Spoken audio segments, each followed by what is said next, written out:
Good morning. कैसे हैं सभी लोग? तो आज हम शुरू करने जा रहे हैं दूसरा लेक्चर जो कि भौतिक विज्ञान का है। और पहला लेक्चर हमने लिया था जिसमें हमने भौतिक जगत के बारे में अध्ययन किया और हमने ये देखा था कि भौतिक राशियाँ क्या होती हैं। आज हम क्लास 11 का दूसरा लेक्चर लेने जा रहे हैं जिसमें हम भौतिक राशियों की आगे स्टडी करेंगे कि भौतिक राशियां आगे किस प्रकार से विभाजित होती है, किस प्रकार से उनका उपयोग करेंगे और भौतिक विज्ञान के अंदर हम किन तरीके से उन भौतिक राशियों का उपयोग करेंगे। साथ ही साथ मैं आपको ये बताऊंगा कि जो भौतिक राशियां हैं और जो हम पढ़ रहे हैं भौतिक विज्ञान के अंदर, ये आगे आपके कंपटीशन लेवल में किस तरीके से यूज होता है, प्लस 11th और 12th का सिलेबस में कैसे कैसे उपयोग में आएंगे। तो चलिए शुरू करते हैं। भौतिक राशियां।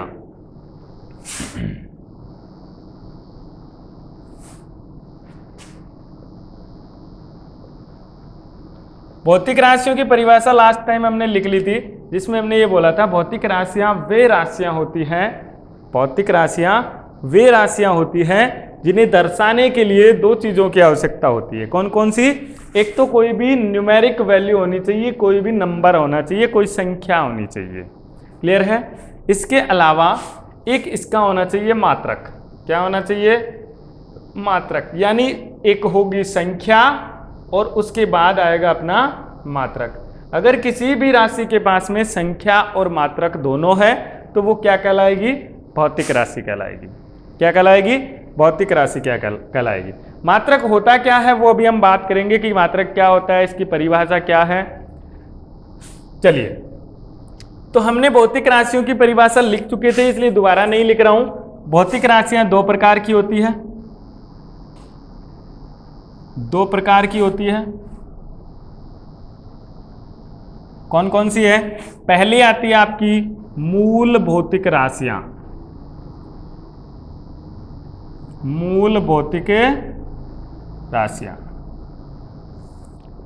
मूल भौतिक राशियां क्या होती है? नाम से पता चल रहा है मूल। मूल का मतलब अपन वैसे पढ़ते आए हैं 10th क्लास तक, आप लोगों ने देखा है कि मूल का मतलब होता है उसकी जड़। तो बात समझ आई? जड़ का मतलब जो जहां से वो उत्पन्न होती है, जहां से वही उत्पन्न होगी और वही आगे बढ़ेगी, उनसे पहले कोई भी नहीं था। इसका मतलब मूल भौतिक राशियां कौन सी भौतिक राशियां होती है? जो सबसे पहले आई थी। और जो सबसे पहले आई थी वो किसी दूसरे के कारण आई या अपने आप आई थी? किस अपने आप आती है। इसलिए उनको परिभाषित जब किया जाता है तो किसी दूसरे के थ्रू नहीं किया जाता है।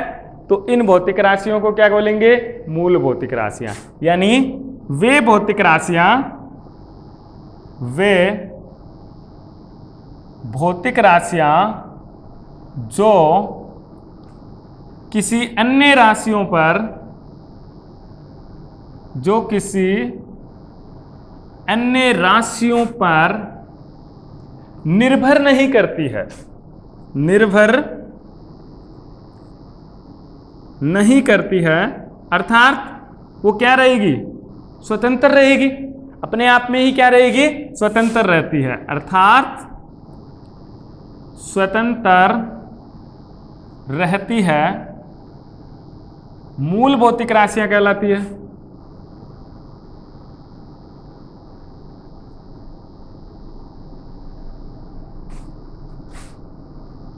ध्यान रखना ये बात कि मूल भौतिक राशियां पूरी फिजिक्स में, जब तक आपका भौतिक विज्ञान खत्म नहीं होता है, कक्षा 11 से लेकर के आप जब तक पढ़ते हो बीएससी, एमएससी, जो भी करना है आपको, पीएचडी, तब तक आपकी ये राशियां काम आने वाली है, पीछा नहीं छोड़ेगी। कोई भी कंपटीशन एग्जाम दोगे ये आएगी। एनटीपीसी दे लो, आप एयरफोर्स का दे लो, जेई का दे लो, नीट का दे लो, जो भी एग्जाम देने वाले हो, आपको भौतिक राशियां जो स्टार्टिंग है, ये बेस है एक तरीके से जिसको मजबूत रखना है आपको। चलो, अब बात आती है कि भाई ये कौन कौन सी मूल भौतिक राशियां हैं। आपने नाम तो दे दिया कि मूल भौतिक राशियां मतलब वे राशियां होती है जो किसी दूसरे पर निर्भर नहीं करती है, लेकिन वो है कौन? वो है कौन और कितनी है? तो मूल भौतिक राशियां 7 होती है। मूल भौतिक राशियां कुल 7 होती है। कितनी होती है? 7 होती है। अभी बाद में हम जब मात्रक पढ़ लेंगे तो मात्रक के साथ में इनकी एक टेबल बनाएंगे कि किस प्रकार से उनको दर्शाया जाता है, उनका चिन्ह क्या है। और ये है कौन कौन सी? उदाहरण अगर देता हूं तो द्रव्यमान,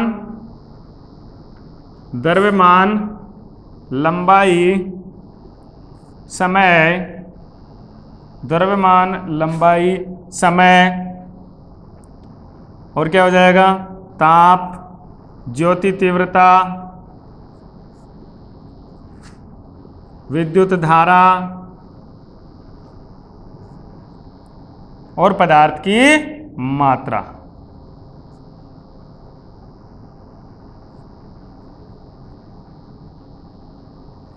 बात समझ आई? देखो, द्रव्यमान, लंबाई, समय, ताप, ज्योति तीव्रता, विद्युत धारा, पदार्थ की मात्रा। हो गई 7। ये 7 भौतिक राशियां होती है जिनसे दूसरी राशियां बनेगी। ये किसी दूसरी राशियों से नहीं बनती है, ये अकेली रहती है, ये खुद दूसरी राशियां बनाती है। बात समझ आई? तो जो ये दूसरी राशियां बनाएगी उन राशियों का क्या नाम देंगे? उन राशियों को हम कहते हैं व्युत्पन्न भौतिक राशियां। चलिए एक बार इसको लिखिए, उसके बाद हम चलते हैं आगे। वीडियो पॉज करके लिख लेना।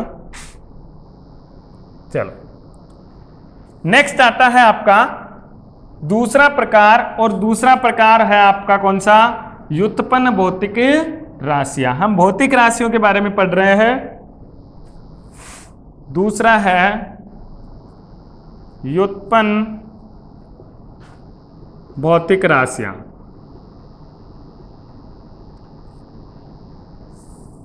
व्युत्पन्न भौतिक राशियां कौन सी होती है? व्युत्पन्न मतलब किसी दूसरे से उनको व्युत्पन्न करना या फिर बनाना। जो राशियां किसी दूसरी राशियों से मिलकर बनी होती है उन राशियों को हम क्या कहेंगे?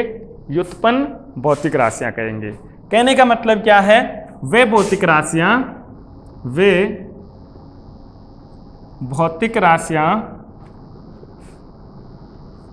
जो मूल भौतिक राशियों से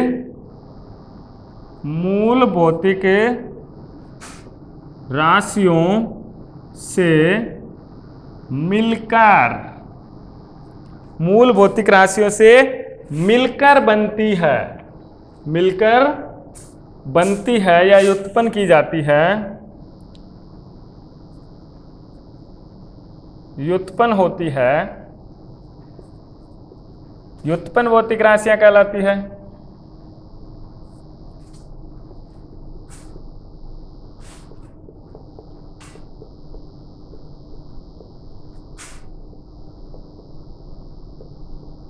चलो, सेम बात अब यहां आती है कि भाई व्युत्पन्न भौतिक राशियां कितनी है? तो व्युत्पन्न भौतिक राशियां बहुत सारी हो सकती है। क्यों? क्योंकि देखो ये किससे मिलकर बनती है? उन 7 भौतिक राशियों से आगे मिलकर के बनेगी। तो 7 भौतिक राशियों का कॉम्बिनेशन आप बहुत अलग अलग तरीके से कर सकते हो जहां यूज आती है। अब इसमें एक राशि को 2 या 3 प्रकार से भी यूज किया जा सकता है। वो आप आगे पढ़ेंगे कि किस तरीके से इनको यूज किया और किस तरीके से भौतिक राशियां बनाई।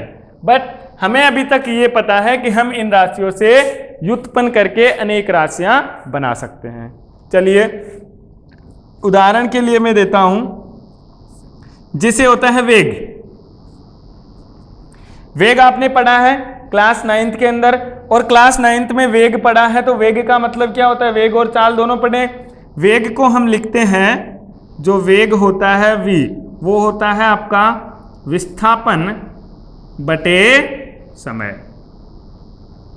विस्थापन बटे समय होता है। और विस्थापन को आप अगर चाल लिखते हो तो यहां पे दूरी लिखते हो, और दूरी और विस्थापन क्या है? एक तरीके से लंबाई को दर्शा रहा होगा।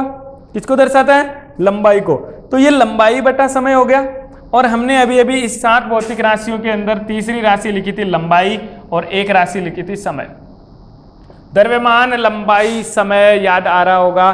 तो लंबाई लिखी थी, ये लंबाई मूल भौतिक राशि थी। समय ये भी मूल भौतिक राशि है। मतलब ये एक तो बना है लंबाई से, और उस लंबाई में भाग दे दिया हमने समय का। किसका भाग दे दिया? समय का। कहने का मतलब क्या है? लंबाई मूल भौतिक राशि थी, समय मूल भौतिक राशि था। दोनों मूल भौतिक राशियों को एक दूसरे को भाग दे दिया तो हमें क्या मिल गया, एक नई भौतिक राशि मिली जिसको हम बोलते हैं वेग। इसलिए वेग क्या हुआ, वेग हुआ व्युत्पन्न भौतिक राशि। इसी तरीके से आप बात करते हो संवेग की, जो कि हम पढ़ेंगे चैप्टर नंबर 4 के अंदर। तो संवेग भी कैसी राशि होती है, व्युत्पन्न भौतिक राशि होती है। बल की अगर बात करते हो तो बल भी कैसा है, व्युत्पन्न है। बल क्या होता है, बल क्या होता है, न्यूटन के अंदर दिया जाता है बल का मात्रक। और बल होता क्या है, बल होता क्या है, द्रव्यमान गुणा त्वरण, यानी दो व्युत्पन्न भौतिक राशियां। और वो व्युत्पन्न कहां से बनी है, मूल भौतिक राशियों से। और इसके अंदर मैं बात करना चाहूं त्वरण की, तो त्वरण भी कैसी राशि है, व्युत्पन्न भौतिक राशि है। चलिए लिख लीजिए व्युत्पन्न भौतिक राशियों को, फिर हम चलते हैं आगे मात्रक की तरफ कि मात्रक क्या होता है। चलिए, हमने भौतिक राशियां पढ़ ली है और भौतिक राशियों को हमने बोला है दो प्रकार की भौतिक राशियां होती है। एक अन्य भौतिक राशियां भी होती है जिसको हम मात्रक के साथ पढ़ेंगे। और अन्य भौतिक राशियां कितनी है, दो होती है। अन्य भौतिक राशियां हैं दो, एक तो होता है आपका ठोस कोण, एक होता है पूरक कोण। तो ठोस कोण और समतल कोण के बारे में हम बात करेंगे कि किस तरीके से होता है, वो मात्रक के साथ ही हम पढ़ लेंगे। चलो अब हम बात करते हैं मात्रक की। भाई भौतिक राशियां पढ़ ली तो हमने भौतिक राशियों में एक नाम यूज किया था कि किसी भी राशि के पास में एक संख्या होनी चाहिए और उस संख्या का मात्रक होना चाहिए। तो ये कोई भी राशि होगी वो क्या कहलाएगी, भौतिक राशि कहलाएगी। यही बात करी थी। तो इसमें ये जो मात्रक था वो है क्या, एक्चुअल में मात्रक है क्या जो यहां पे हमने लगाया। तो मात्रक क्या होता है, मात्रक क्या होता है आप लोगों ने पढ़ा भी है। देखो हम किसी का भी नाम बोलते हैं तो उस नाम के आगे कुछ ना कुछ लगा होता है, उसकी पहचान। जैसे आप अगर बोलते हो रमेश, क्या बोलते हो, रमेश। रमेश तो बहुत सारे हैं, रमेश अलग अलग आपको मिल जाएंगे, बहुत सारे रमेश हैं। कोई होता है रमेश कुछ भी लगा सकता है अपनी जाति, कोई रमेश जाति लगाता ही नहीं है। बात समझ आ रही है। तो उसकी पहचान क्या होनी चाहिए, उसकी पहचान करने के लिए आप एक पीछे सरनेम लगाते हो। सरनेम मतलब जो उसकी कम्युनिटी को रिलेट करता है। बात समझ आई। तो वो जो सरनेम है वो क्या है, इसकी पहचान है। तो सेम बात यहां पर है, कोई भी राशि है, ये एक राशि है, इसको भौतिक राशि बनाना है, इसको एक पहचान देनी पड़ेगी। और वो जो पहचान है उसी को हम बोलते हैं मात्रक। जैसे आपने बोला कोई भी वस्तु लेने जाते हो तो 5 किलोग्राम, क्या बोलते हो, 5 किलोग्राम। अगर कोई वस्तु किलोग्राम के अंदर नाप के दी जा सकती है, कुछ ठोस है, तो उसको हम क्या लिखेंगे, 5 किलोग्राम। अब किलोग्राम क्या हो गया, उसको पहचानने का तरीका हो गया कि इस तरीके से हम इसका मापन कर सकते हैं। ये तरीका क्या है, मापन करने का है। जैसे आप बोलते हो 10 सेंटीमीटर, क्या बोलते हो, 10 सेंटीमीटर। अब सेंटीमीटर बोलते ही आपको क्या पता चलेगा कि ये दूरी से रिलेटेड है, ये दूरी से संबंधित है। कुछ ना कुछ आपको यहां से वहां की दूरी बता रहा होगा या लंबाई बता रहा होगा। बात समझ आई। और ये जो है वो कुछ ना कुछ आपको द्रव्यमान बता रहा होगा, यानी उसका भार बताने की कोशिश कर रहा है। क्लियर है। जैसे आप लिखते हो 15 मिनट, क्या लिखते हो, 15 मिनट। जब तक मिनट नहीं लगा है तब तक आप बोलोगे 15, पता नहीं क्या है।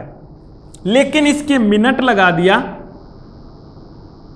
मिनट लगाते ही क्या बन जाएगा, मिनट लगाते ही आप ये कहोगे कि ये समय से संबंधित है, समय बताने की कोशिश हो रही है, हमें ये बताया जा रहा है कि इसमें कितना समय उपयोग में हो रहा है। बात समझ आई।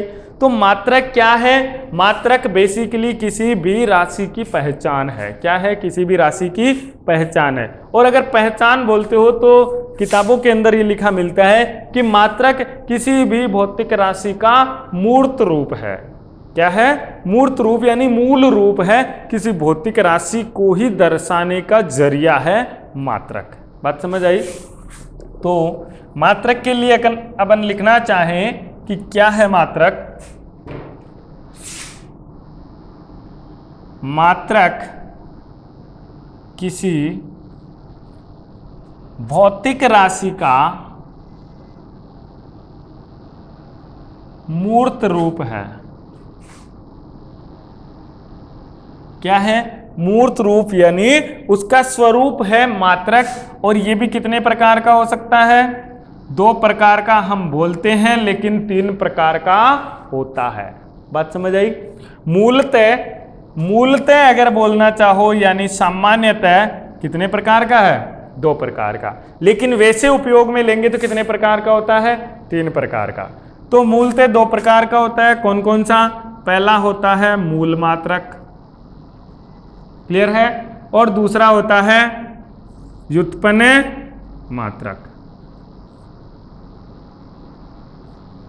पहला है मूल मात्रक, दूसरा है व्युत्पन्न मात्रक। अगर हम बात करना चाहें कि मूल मात्रक क्या होगा, तो वही बात है जो हमने मूल भौतिक राशियां पढ़ी थी।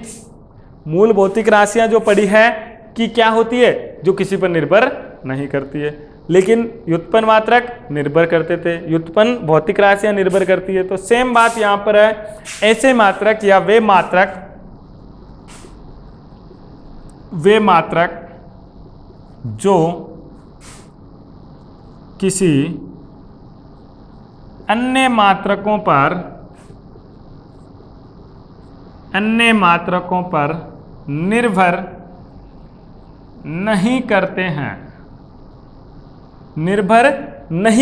हैं, क्या कहलाएंगे? मूल मात्रक कहलाते हैं। यानी ऐसे मात्रक जो किसी दूसरे मात्रकों पर निर्भर नहीं करते हैं, वो मूल मात्रक कहलाते हैं। और मूल मात्रक कितने होते हैं? 7 होते हैं। मूल मात्रक 7 होते हैं। क्यों भाई? जब भौतिक राशियां ही 7 है तो मूल मात्रक भी 7 ही होंगे। क्यों? क्योंकि भौतिक राशि क्या होती है? भौतिक राशि ऐसी राशि होती है जिसके पास मात्रक होता है। और 7 मूल भौतिक राशियां बोलिए जो किसी दूसरे पर निर्भर नहीं करती है। तो अगर 7 भौतिक राशियां किसी दूसरे पर निर्भर नहीं करती है, तो उन 7 के मात्रक भी किसी पर निर्भर नहीं करेंगे। क्लियर है? लिख लीजिए एक बार इसको, फिर हम चलते हैं आगे। मूल मात्रकों के बारे में भी पढ़ते हैं क्या होते हैं। चलो,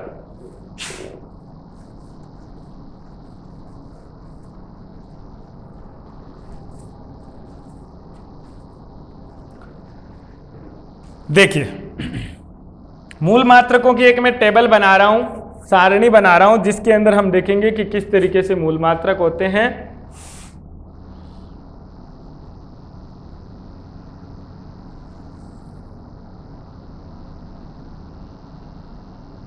और इसी में आ जाती है आपकी भौतिक राशियां। कि भौतिक राशियां कौन कौन सी थी? वही मूल भौतिक राशियां। ठीक है? तो मात्रक और इस मात्रक को दर्शाने का चिन्ह है। एक कॉलम और आता है इसके अंदर, जो मैं आपको बाद में ऐड करवाता हूं कि जब भी यह कॉलम छोड़ा जाता है। क्यों? क्योंकि एक बात आती है, आपने पढ़ा है, ये क्या है? पहला चैप्टर जो था वो है आपका मापन। क्या है? भौतिक जगत एवं मापन। तो इस मापन में मात्रक और विमाओं की स्टडी होती है। किसकी अध्ययन होता है? मात्रक और विमाओं की।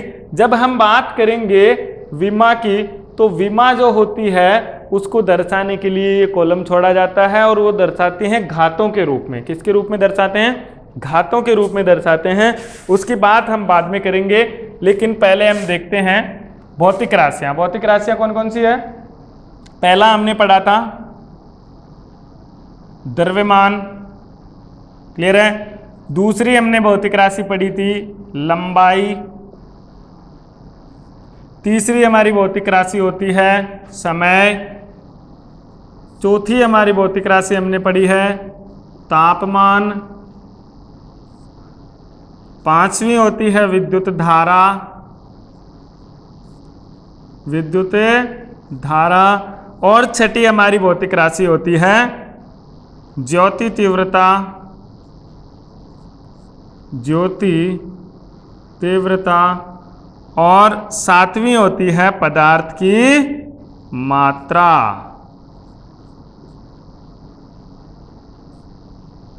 क्लियर है? द्रव्यमान, लंबाई, समय, तापमान, विद्युत धारा, ज्योति तीव्रता और पदार्थ की मात्रा, ये हमने पढ़ रखी है क्या? भौतिक राशियां, जो कि हम बोलते हैं मूल भौतिक राशियां। अब हम बात करते हैं मात्रक। ये मात्रक कौन होंगे? मूल मात्रक। तो द्रव्यमान का मात्रक होता है किलोग्राम। क्या होता है? किलोग्राम। और किलोग्राम को दर्शाते हैं हम किससे? केजी से। किससे दर्शाएंगे? केजी से। हमेशा किलोग्राम को केजी से दर्शाया जाता है। लंबाई जो होती है इसकी मात्रक क्या होती है? लंबाई का मात्रक, या फिर इस भौतिक राशि को आप दूरी भी बोल सकते हो। दूरी का मात्रक क्या होता है? मीटर में। किसमें होता है? मीटर में। और मीटर को दर्शाया जाता है छोटे m से। ये m जो है वो छोटा वाला m है, बड़ा m नहीं है। जितने भी मात्रक होते हैं उनको दर्शाने के लिए हम एक छोटी राशि यूज करते हैं, यानी स्मॉल लेटर के अंदर यूज करेंगे इसको। अभी बात करेंगे हम किस तरीके से दर्शाएंगे इनको। समय जो होता है, समय का मात्रक होता है सेकंड, और सेकंड को लिखते हैं s से, या फिर SEC। इसी को आप SEC भी लिखा हुआ मिलोगे कहीं पर। तापमान जो होता है इसका मात्रक होता है केल्विन। क्या होता है? केल्विन। और केल्विन को लिखते हैं K से। विद्युत धारा, विद्युत धारा का मात्रक होता है एम्पियर। एम्पियर को लिखते हैं किससे? A से। ज्योति तीव्रता, ज्योति तीव्रता का मात्रक होता है कैंडीला। कैंडीला, CD से लिखते हैं इसको। कैंडी, कैंडी तो आपने खाई होगी, और उसको जब लेके आते हो तो कैंडीला, कैंडीला को रिप्रेजेंट करते हैं CD से। और पदार्थ की मात्रा का मात्रक होता है मोल, जो कि आप रसायन विज्ञान के अंदर पढ़ते हो। और मोल को लिखते हैं हम MOL से। क्लियर है? ये है हमारे 7 मात्रक, जो कि हर समय यूज आते हैं, हर एक जगह पे इनका यूज रहेगा। मोस्टली ये जो 3 चीजें हैं, ये 5 तो आपको हर जगह मिलेगा, पूरी 11th और 12th में। एम्पियर 12वीं क्लास में ज्यादा यूज आएगा। तापमान, जब हम उष्मा गति की जो हमने विज्ञान की एक शाखा पढ़ी थी उसमें पूरा तापमान का मात्रक यूज आता है। और द्रव्यमान, लंबाई, समय, जब तक आप मैकेनिक्स यांत्रिकी कंप्लीट करोगे, यांत्रिकी के अंदर पूरा यही 3 मात्रक इर्द गिर्द घूमते रहेंगे। तो एक बार इनको नोट डाउन कर लीजिए कि मात्रक किस तरीके से हैं। फिर चलते हैं आगे की तरफ। लिख लीजिए इनको। चलिए, तो ये थे मूल मात्रक और मूल भौतिक राशियां। अब हम पढ़ते हैं व्युत्पन्न मात्रक क्या होता है।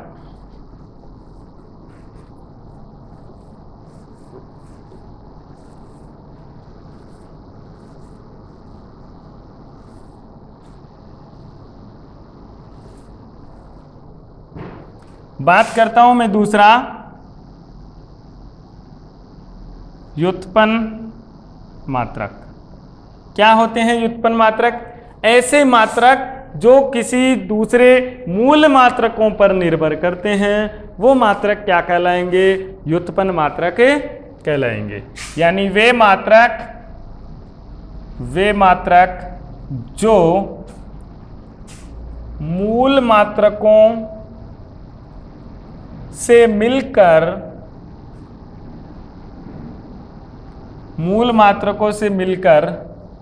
बनते हैं, अर्थात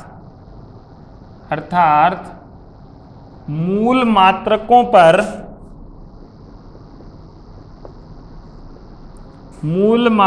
पर निर्भर करते हैं, व्युत्पन्न मात्रक कहलाते हैं।